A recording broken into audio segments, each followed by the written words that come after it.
గురు boss ఈసారి చేయనని చెప్పానుగా. నిజమే, కానీ ఈ పని ఒక్కవేళ అవుతుంది. ఆఖరిసారిగా చేసే. పైగా ఇది ఆర్డర్ కాదు, రిక్వెస్ట్ అని కూడా చెప్పమన్నారు. నో, నా వల్ల కాదు. ఇదే ఆఖరిసారి. ఎంత చెడ్డ అన్నం పెట్టించి కాదనుకో.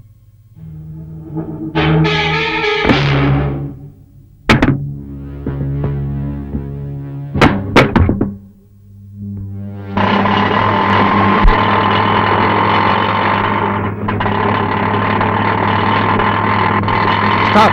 Stop it. Come on.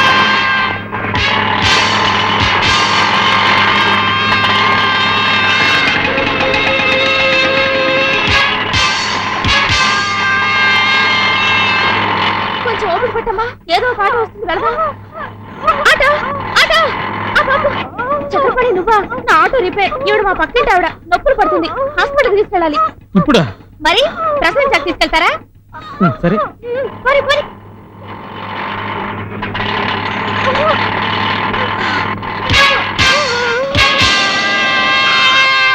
ఈ ఆటో చెక్ చేయాలి. దిగండి. సార్, ఈవిడ నొప్పులు పడుతుంది, అర్జెంట్ గా హాస్పిటల్ కి తీసుకెళ్ళాలి.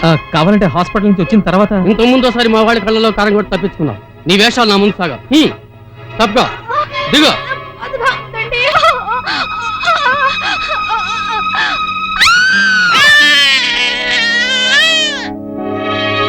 మీ దయ వల్ల ఒక ఆడది నడి రోడ్లో పురుడు పోసుకుంది. కనీసం ఇప్పుడైనా నా ఆటోలో హాస్పిటల్కి తీసుకెళ్తాను. నో, వేరే ఆటోలో పంపిస్తాం.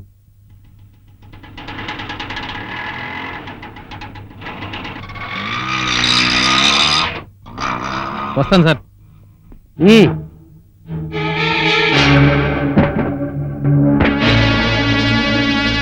ఇక్కడేమీ లేవు సార్. డెఫినెట్ గా ఉండాలి.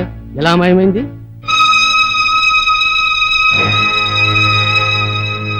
ఆటోలో సరుకు ఎలా మాయమైందా అని కంగారు పడ్డావా? 6 నెలలు సావాసం చేస్తే వాళ్ళు వీళ్ళవుతారంటారు. దొంగని ప్రేమించాక ఆ పాటి దొంగతనం అవ్వదా? జ్యోతి, అంత మాట అనుకో. నేను దొంగనే కాదు. దొరికే వరకు ఎవరు దొంగ కాదులే. నీకు సిగ్గట్లేదు? తల్లిని, చెల్లిని, ప్రేయసిని, ఆఖరికి నిన్ను నువ్వు మోసం చేసుకుంటూ బ్రతుకుతున్నావు. ఇది ఒక బ్రతికేనా? లేదు జ్యోతి, నేను మొదట ఈ బురదలో ఇరుక్కున్న మాట నిజమే. కానీ ఇప్పుడు నేను బయటపడ్డాను. ఏం బయటపడ్డావు? దొరికితే లోపలికి వెళ్ళేవాడివి. అయినా ఇంత వ్యక్తిత్వం లేని మనిషి దగ్గర ఇన్నాళ్ళు పనిచేసినందుకు నాకు సిగ్గేస్తుంది. ఇంతకన్నా బాగా కావడం తల్లి అని అడుగుతున్నచ్చు, లేదా ఏ రైలు కింద పడి చావచ్చు. అవకాశం దొరికింది కదా నీ నోటికొచ్చేట్లు మాట్లాడకు. పుట్టుకతోనే నేను దొంగని కాదు. మా నాన్న సిన్సియర్ పోలీస్ ఆఫీసర్ తెలుసా? చెక్ పోస్ట్ లో దొంగ సరుకు వదిలిపెట్టలేదని కుక్కని కాల్చినట్టు కాల్చేశారు. ఎవరో కాదు, పోలీసు వాళ్లే. కేవలం 10,000 రూపాయల కాంపెన్సేషన్ కోసం ఎన్నిసార్లు ఆఫీస్ చుట్టూ తిరిగిందో తెలుసా మా అమ్మ? మా నాన్న బ్రతికున్నప్పుడు మహారాణిలా బ్రతికిన నా తల్లి చుట్టుపక్కల ఇళ్లలో పనిచేయడం చూసి కూడా నేను ఏమీ చేయలేకపోయాను. అప్పుడు నా వయసు ఎంతో తెలుసా? 12. నాకు చదువు అవ్వలేదు, చెయ్యడానికి పని దొరకలేదు, ముష్టెత్తడానికి మనసు ఒప్పలేదు.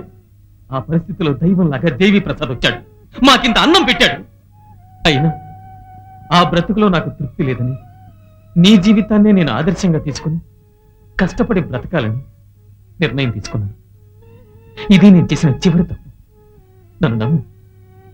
దయచేసి ఈ పాప కూపంలోంచి నన్నైనా బయటపడి నువ్వు వస్తా. వెళ్ళు. వెళ్ళవే. అవును, నేను పాపినే. ఈ పాపికి కూడా మనసు ఉంటుందే. మీ నాన్న మిమ్మల్ని ఇంట్లోంచి బయటికి గెంటేస్తే 3వ మనిషికి తెలియకుండా ఇల్లు చూసి అడ్వాన్స్ కట్టింది ఈ పాపే.